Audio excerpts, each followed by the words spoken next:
राज्याचे माजी मुख्यमंत्री आदरणीय एकनाथ शिंदे साहेब आत्ताचे उपमुख्यमंत्री आहेत. तर त्यांनी केलेल्या कार्याची पोचपावती विधानसभेला आपल्याला सगळ्यांना माहिती आहे, कोल्हापूर जिल्ह्यामध्ये आणि अखंड महाराष्ट्रामध्ये मिळाली आहे. आता कोल्हापूरचा शहराचा विचार केला झाला तर आता शिंदे सेनेमध्ये प्रचंड मोठ्या प्रमाणात प्रवेश झालेले आहेत.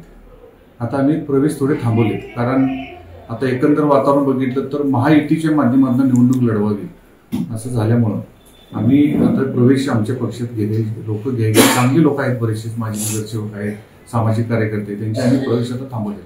आता बघू काय काय वर्ण आदेश येतात आणि माहितीच्या माध्यमातून लढलं तर जागा लिमिटेड मिळणार आहेत. त्यामुळे आम्ही आता सध्या प्रवेश घेणं पक्षामध्ये थांबवले. आणि अखंड जिल्ह्यामध्ये जर आपण बघितलं आमच्या पक्षामध्ये आणि भारतीय जनता पार्टीमध्ये बरेच लोक प्रवेश करत आहेत. त्यात शिंदेगड सगळ्यात आघाडीवर आहे.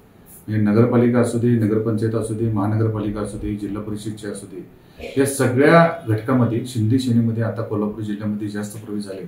याचाच अर्थ जनतेचा कौल त्या ठिकाणी जास्त आहे आणि भविष्यकाळामध्ये कोल्हापूर जिल्ह्यामध्ये सर्व नगरपालिका, नगरपंचायत, महानगरपालिकेमध्ये महायुतीची सत्ता येईल असं माझी खात्री आहे.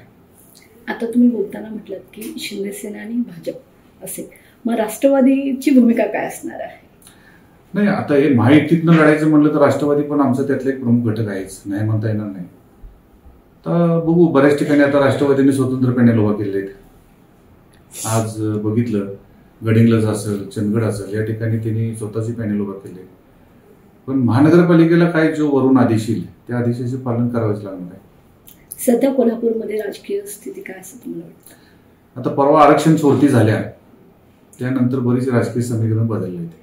ज्या ठिकाणी लोकांना वाटत होतं मला ओपनमधून तिकीट होईल, तिथं बरेच ठिकाणी कास्टमध्ये गेलेले आहेत, कुठं ओबीसीत गेलेले आहेत, कुठं महिला झालेल्या आहेत, जिथं पुरुष सक्षम होता तिथं महिला मतदारसंघ झालेले आहेत.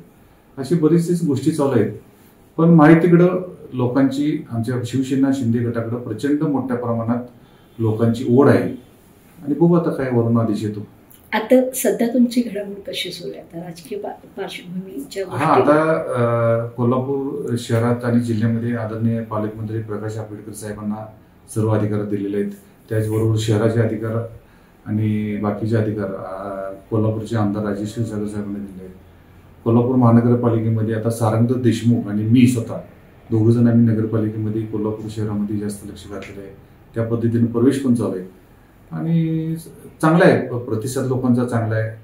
चांगली लोक, आमचे चांगल्या विचाराची लोक आमच्या पक्षामध्ये यायला तयार झालेले आहेत आणि बरेच लोक घेतलेले आहेत आणि बऱ्याच लोकांचे प्रवेश अजून थांबलेत.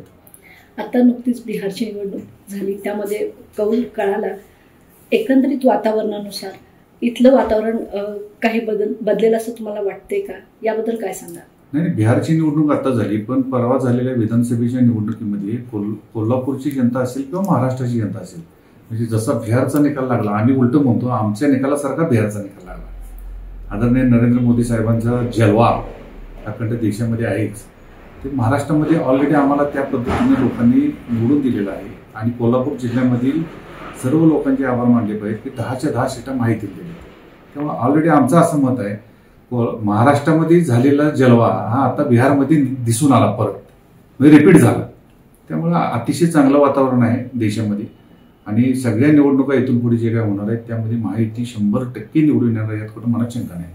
आता नगरपालिका आणि नगरपंचायतीचे जेवढे हे आहेत त्यामध्ये शिवसेना शिंदे गटाला किती हे मिळतील, उमेदवार पुढे येतील असं तुम्हाला वाटतंय?